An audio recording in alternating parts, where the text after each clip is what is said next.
নমস্কার। আজকে রান্না করে দেখাবো ছানার ডালনা। তার জন্য 100 গ্রাম ছানা নিয়েছি, সামান্য পরিমাণে বেকিং পাউডার নিয়েছি, আর 1 চামচ কর্নফ্লাওয়ার আর লবণ। সবগুলো ছানার সাথে খুব ভালোভাবে মিশিয়ে নেব এবং ছানাটাকে মিহি করে নেব। ছানাটা সম্পূর্ণ মিহি হয়ে গেলে ছোট ছোট আকারে এইভাবে গোল করে নেব।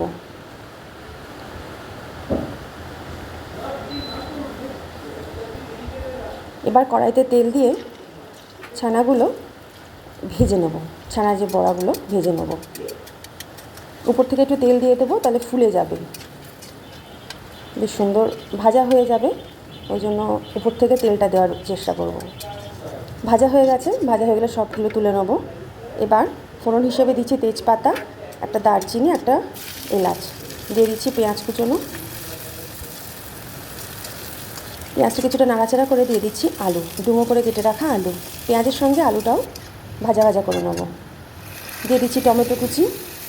টমেটো কুচি দিয়ে ভালোভাবে ভাজা হয়ে গেলে দিচ্ছি চেরা কাঁচা লঙ্কা, আদা রসুন বাটা, কাশ্মীরি লঙ্কার গুঁড়ো, হলুদ, জিরে গুঁড়ো আর লবণ।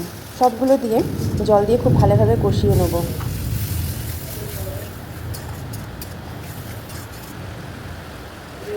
সামান্য পরিমাণে দিয়ে দিলাম গরম মশলা।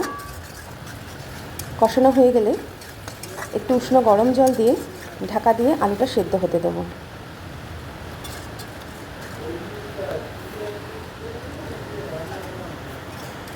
আলু সেদ্ধ হয়ে গেছে, এই সময় ভেজে রাখা ছানার বড়াগুলো দিয়ে দেবো।